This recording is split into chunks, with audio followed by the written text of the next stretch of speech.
Live from the Ram Cave, I'm Joe Trozian, and this is RamView, the September 29th, 2022 edition, brought to you by Temple City Auto Repair. If you're having some auto issues, get yourself some John and Henry and TempleCityAutoRepair.com. Well, it's good to be back. I took about 10 days off. I had things to do, things to reconsider. Some good things happened with the show that I have to think about how I want to approach this now in a good way. Because I have a lot of fun, and I get the feeling that with some of the stuff that's being said to me now is that I'd have to do something else, and it might not be as fun doing this. And I just want to keep this light because I have multiple jobs.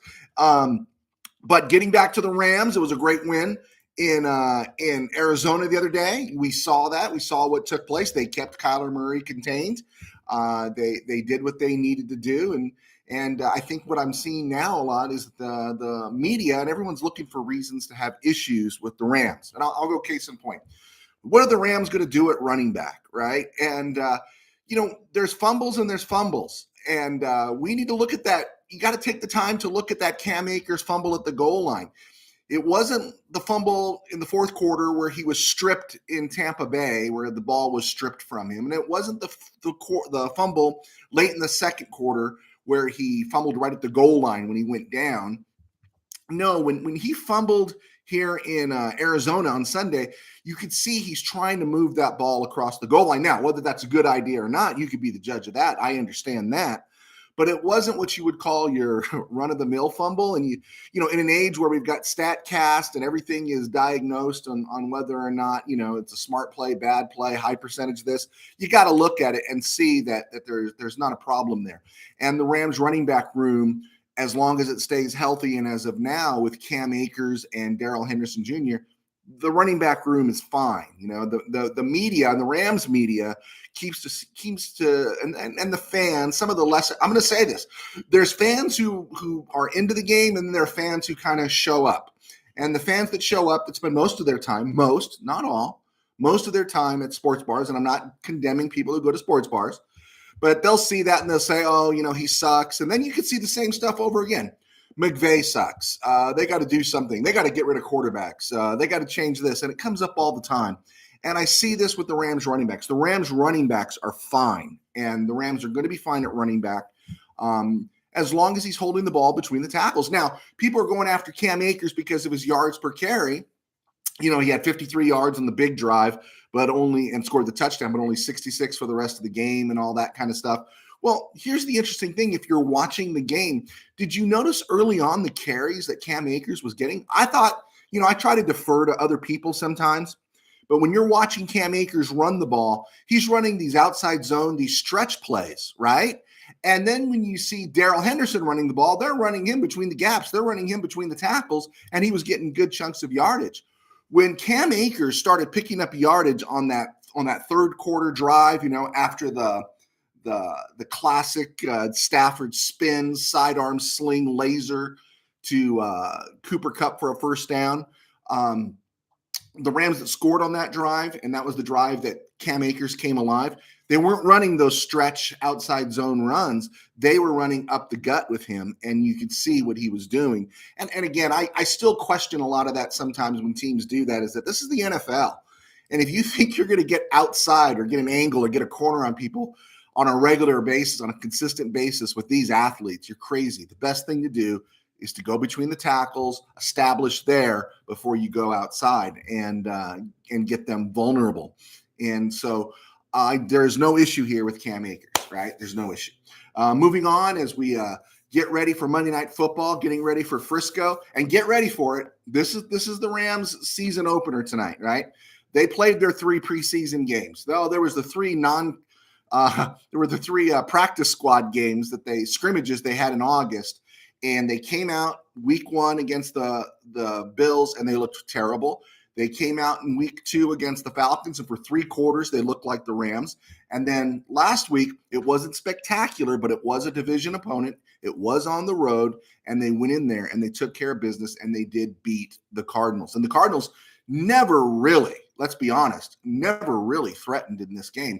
And, Allen Robinson dropped a ball, and of course, I'm reading the the threads on Allen Robinson. Allen Robinson sucks. And then no one said anything much about Cooper Kupp dropping a touchdown pass too. So a couple touchdown things happen, touchdown drives get completed here. And then you throw in Cam Akers getting that ball across the goal line. And this game's 34-12, right? And so the Rams did well. And so they've gotten better. And now this is the week that it really matters in Frisco at Levi Stadium on Monday night, right? And then, of course, after you see the 49ers play this last Sunday night, everyone's down on Jimmy G. And I don't think Jimmy G is that great of a quarterback either. Obviously the 49ers did it. They saw limitations. They made the move for Trey Lance. But I've seen what Jimmy G does to the Rams, and he's usually good enough against the Rams. He's not great, but he's good enough.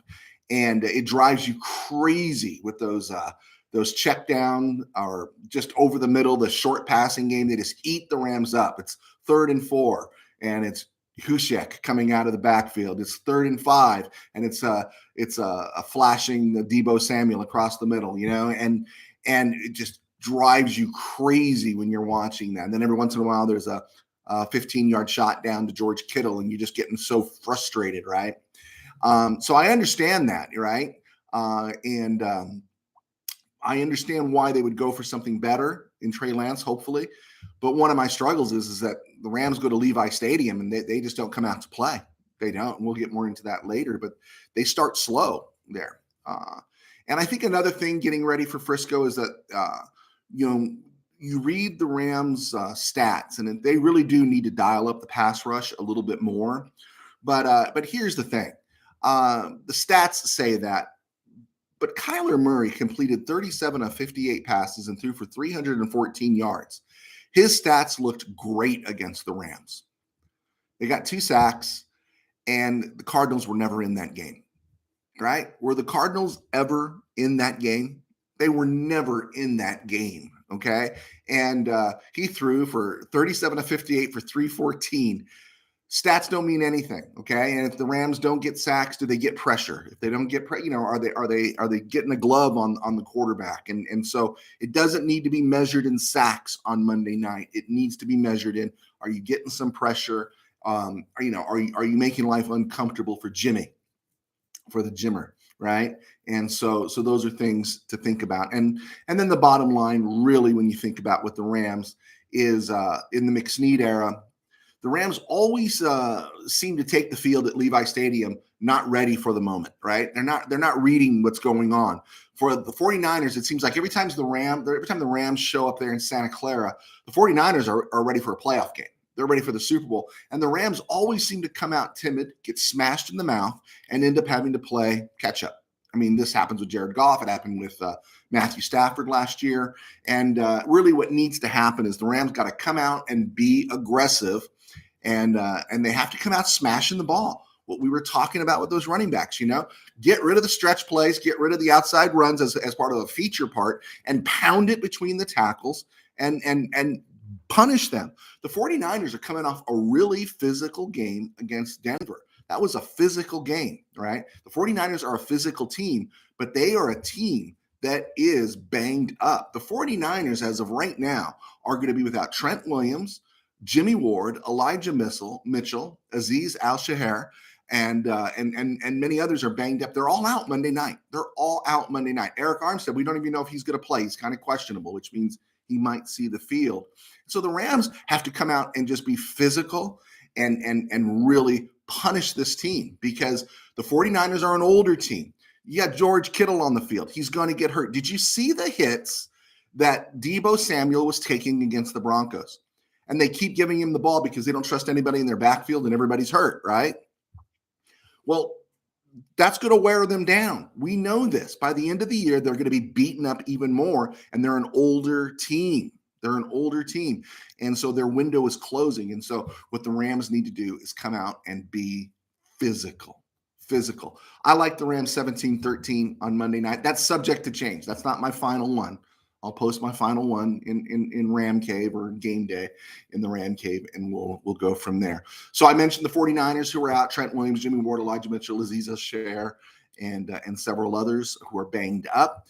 The Rams, Darian Kendrick, it was really interesting, played great for the Rams last week for a rookie, sixth-round choice.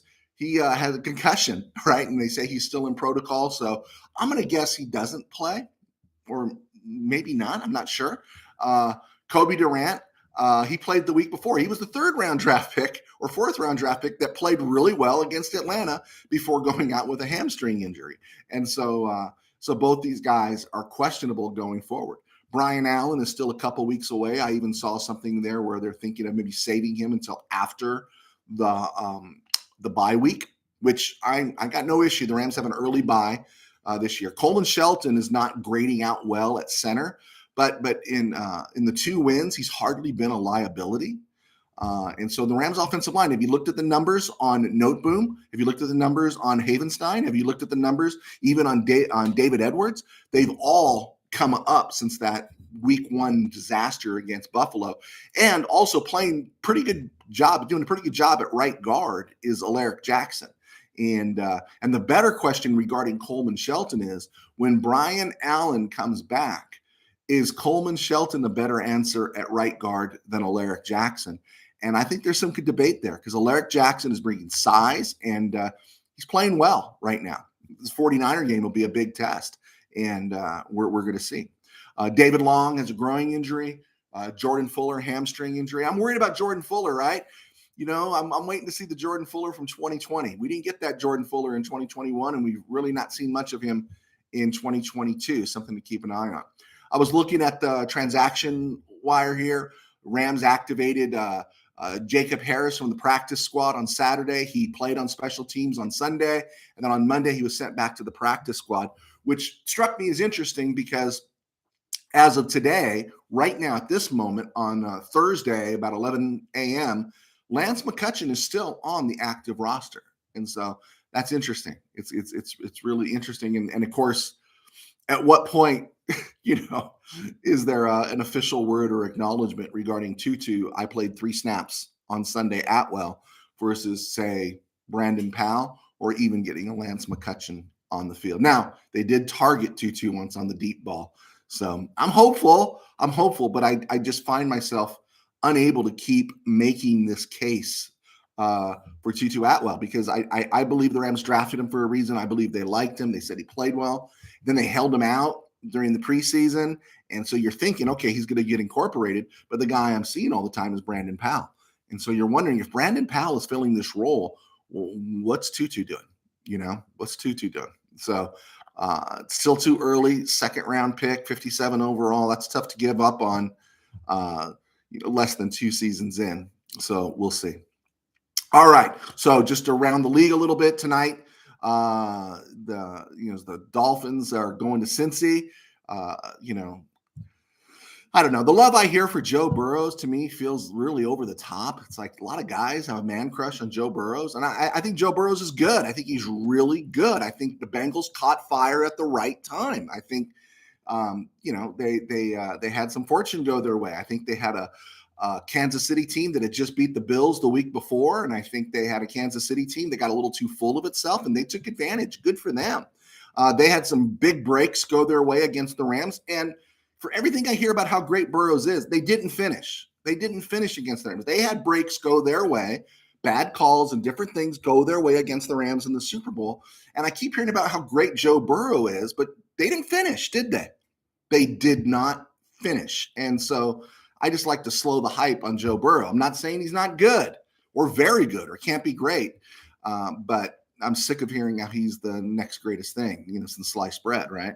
And I'm really curious to see how the Dolphins do in Cincy tonight, to see those matchups and to see how Tua Tagovailoa looks after getting, freight trained. And he really wasn't freight trained. He was pushed down, hit his head.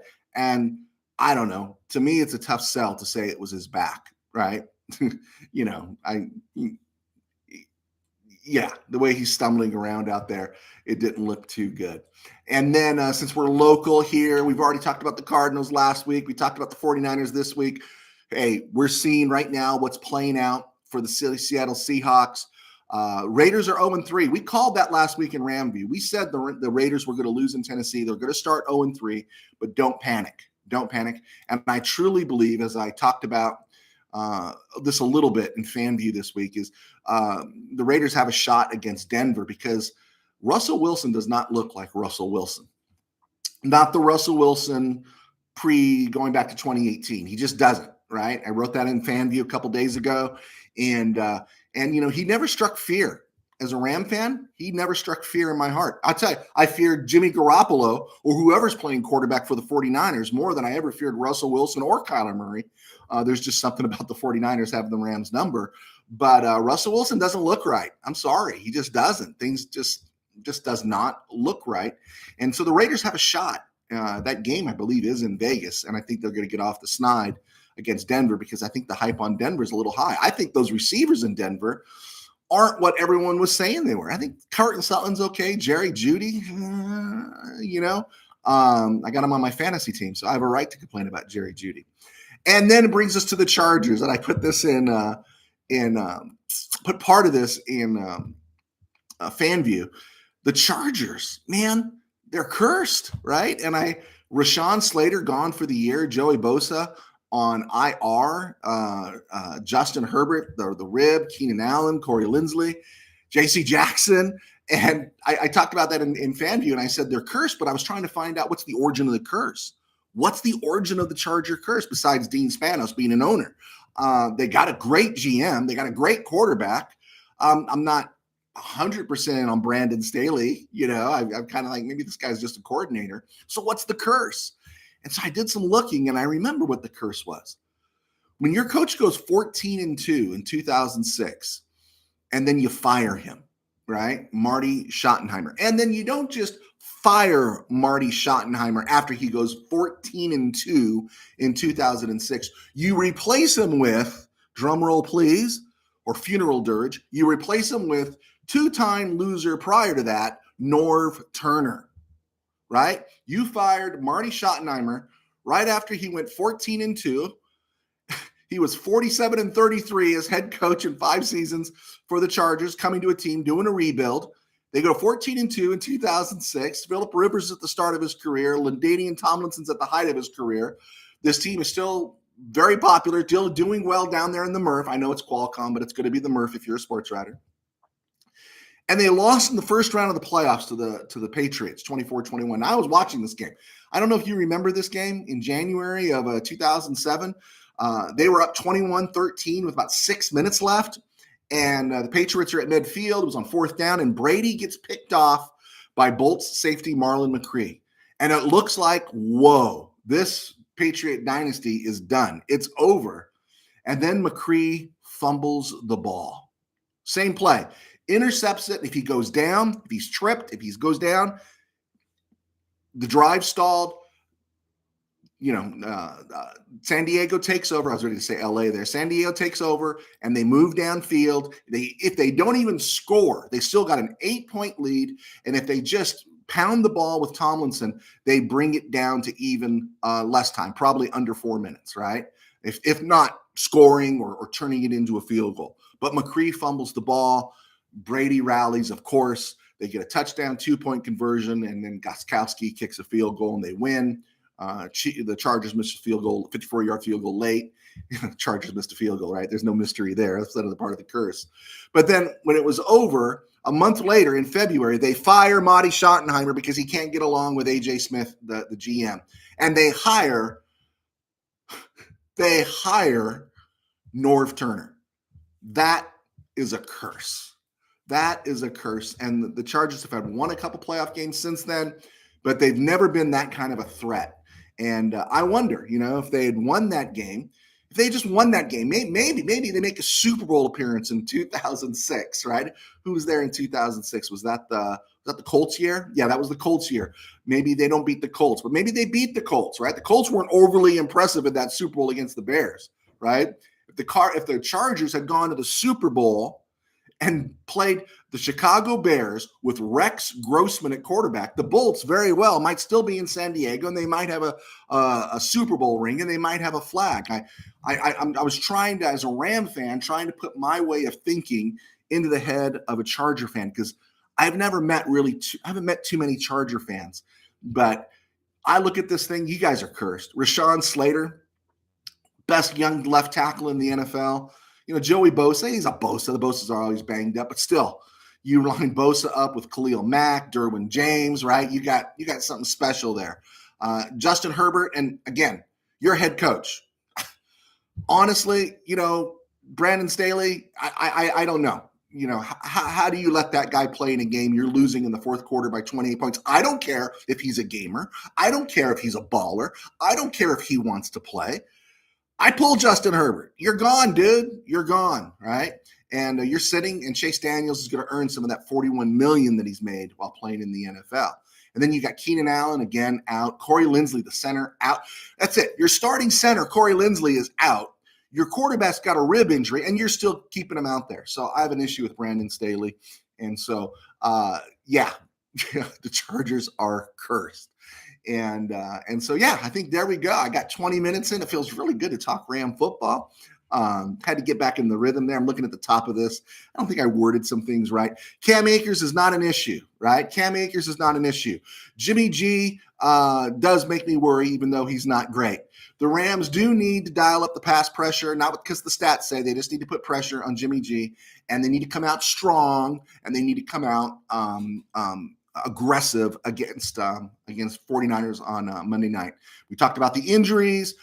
Great question. Is Alaric Jackson better at right guard than Coleman Shelton? That's something to think about. Lance McCutcheon is still activated on the roster. It'll be interesting to see what Tutu Atwell does. Tutu Atwell, we're all worried about him being frail. Can you imagine him getting leveled by a 49er defender? He might break the kid in two. And and we talked about the game tonight. Oh, here's the one that's cracking me up too. All over town now. All over town. Everyone loves Ben Skoranek now. Everyone loves Ben Skoranek. I hate to be that guy, but I am that guy. I am that guy. And I just laugh that everyone loves Ben Skoranek now. And he's worth loving, right? It's really cool to see what's happening with him. On this date, September 29th, 2019, on this date, September 29th, 2019, after the Rams lost to Tampa Bay, I did say, I got on social media and I said, maybe the Rams need to look at Jalen Ramsey. Lo and behold, a few weeks later, there we go. Score one for me.